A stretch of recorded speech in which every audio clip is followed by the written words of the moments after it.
Hello viewers, আসসালামু আলাইকুম। বরাবর মধ্যে চলে আসলাম নতুন আরেকটি চমৎকার ভিডিও নিয়ে। আজকে হচ্ছে আপনাদেরকে ইনকো কোম্পানির স্টিল বক্স দেখানোর চেষ্টা করব। আপনার বিগত সময়ে কিন্তু প্লাস্টিক টুলসগুলো আমরা অলরেডি দেখাইছি। আজকে যেটা দেখাচ্ছি এটা হচ্ছে স্টিল টুলস বক্স, হ্যাঁ? এটা হচ্ছে সাইজটা হচ্ছে আপনার এটার মধ্যে আপনার ১৬ ইঞ্চি, ১৭ ইঞ্চি এবং ২০ ইঞ্চি ৩ টা সাইজের মধ্যে পেয়ে যাবেন। যারা হচ্ছে ভালো কোয়ালিটির ডিবি আপনার হচ্ছে টুলস বক্স নিতে যাচ্ছেন তারা কিন্তু অনায়াসে ইনকো, টোটাল, হার্ডেন, ওয়াকিং ব্র্যান্ডের এই স্টিল টুলস বক্সগুলো নিতে পারেন। এগুলো হচ্ছে ২ সাইডে স্লাইডভাবে ওপেন হবে, দেখতে পাচ্ছেন। এই যে এক সাইড স্লাইড করছি, প্লাস এগুলো তালা লাগানোর অপশন কিন্তু আছে উপরের সাইডে। লক করেও আপনি ইউজ করতে পারবেন। এভাবে ওপেন হবে, ২ সাইডে ২ পাল্লা ওপেন হবে আর মাঝখানে আপনার টুলসগুলো রাখবেন। এটার মধ্যে মনে রাখবেন আপনার গ্রাইন্ডিং মেশিন ক্যারি করতে পারবেন, ড্রিল মেশিন কিন্তু এটার মধ্যে ক্যারি করতে পারবেন না, কারণ এটা সাইজটা ড্রিল মেশিনের জন্য ছোট।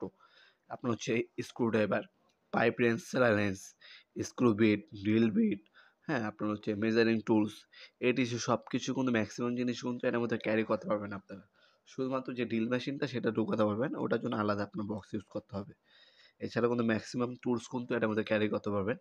যারা ইলেকট্রিশিয়ান ভাইরা আছেন ম্যাক্সিমাম দেখবেন আপনার সেলার wrench, pipe wrench plus etc এগুলো কিন্তু আপনার নষ্ট হয় না। এগুলো ম্যাক্সিমাম কিন্তু হারিয়ে যায় বা কাজের সময় খুঁজে পাওয়া যায় না। এ ধরনের একটা টুলস বক্স ইউজ করলে আপনার যখন কাজে যাবেন তখন আর খুঁজতে হবে না। এটা এটাকে হাতে নিয়ে চলে যাবেন। একটার মধ্যে সব টুলস থাকবে, হারানোর কোনো ভয় নেই। এই টুলস বক্সগুলো আপনি ইউজ করতে পারেন।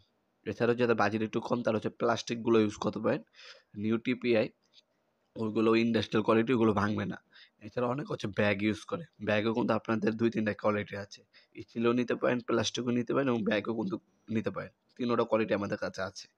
আজকে এ পর্যন্তই, দেখাবেন নতুন আরেকটা চমৎকার ভিডিওতে। সে পর্যন্ত ভালো থাকবেন, সুস্থ থাকবেন। আল্লাহ হাফেজ।